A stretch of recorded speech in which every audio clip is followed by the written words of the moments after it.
क्या ये किसी को हक है कि वो लाखों मसीहों के ईमान, बाइबल और चर्च अपने गंदे और फहाश गानों में यूं ही इस्तेमाल करें? वो क्या मशहूर होने के चक्कर में बाइबल और चर्च का मजाक उड़ाना अब एक रवायत बन चुका है? आज हम बात करेंगे एक ऐसे रैपर के बारे में जिसने अपने गाने में गुनाह को ना बस फैशन बनाया बल्कि बाइबल जैसे मुकद्दस लफ्ज़ को अपने नापाक गाने में इस्तेमाल किया।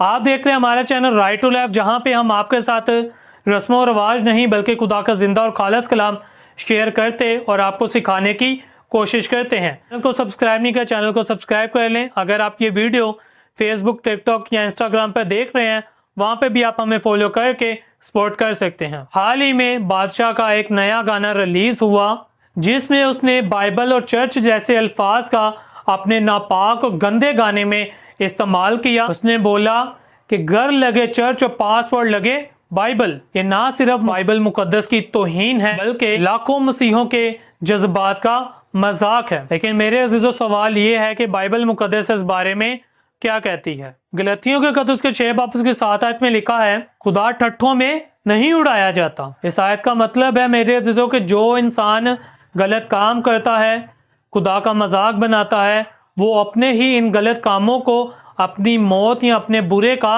अंजाम बनाता है। मत्ती की इंजील उसके 7 बाब उसकी 6 आयत में लिखा है, अपनी मुकद्दस चीजों को कुत्तों के आगे ना डालना। आयत मेरे अजीजों वाज़िया करती है कि पाक चीज़ों को यानी बाइबल मुकद्दस और चर्च को अपने गंदे इरादों में, अपने फहाश गानों में इस्तेमाल करना खुदा के नज़दीक एक सख्त गुनाह है।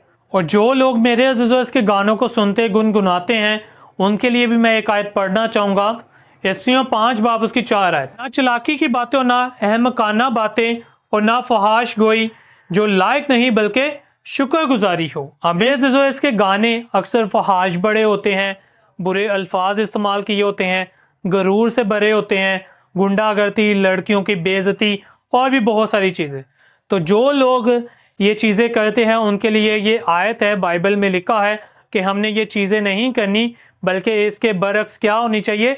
शुक्रगुजारी होनी चाहिए। लेकिन अफसोस की बात मेरे अजीजों, बादशाह और इसके जितने भी फैंस इसको सुनते हैं, इसके गानों को गुनगुनाते हैं, वो बाइबल और चर्च जैसे अल्फाज का इस्तेमाल बस मशहूर होने के लिए करते हैं। और बहुत सारे लोग उनकी इन हरकतों को देखकर उनको फॉलो कर लेते हैं और ऐसे लोगों के बेहुदा वीडियोस को शेयर करके खुद भी उस गुनाह में शरीक हो जाते हैं। मैं शुक्रगुजार हूँ उन इंडियन तंजीमों का और उन मसीही बहन भाइयों का जो इंडिया में रहते हैं, जिन्होंने इसके खिलाफ आवाज़ उठाई है, इसके खिलाफ FIR दर्ज हुई है और इसके खिलाफ जुलूस निकाले जा रहे हैं और बाइकआउट किया जा रहा है।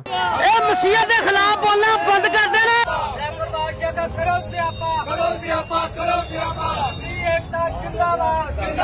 घर लगे चर्च और पासपोर्ट बाइबल, अकेला हुआ बोर तो रिवाइव करे। ये एक पॉजिटिव स्टेप है, लेकिन मेरे अजीजों याद रखें कि गुस्सा करना बस काफी नहीं, हमें बाइबल के मुताबिक इनके खिलाफ रवैया इख्तियार करना होगा। इफ्सियों के खत उसके 5 बाब उसकी 11 आयत में लिखा है, तरीकी के बेपल कामों में शरीक ना हो बल्कि उन पर मलामत ही किया करो।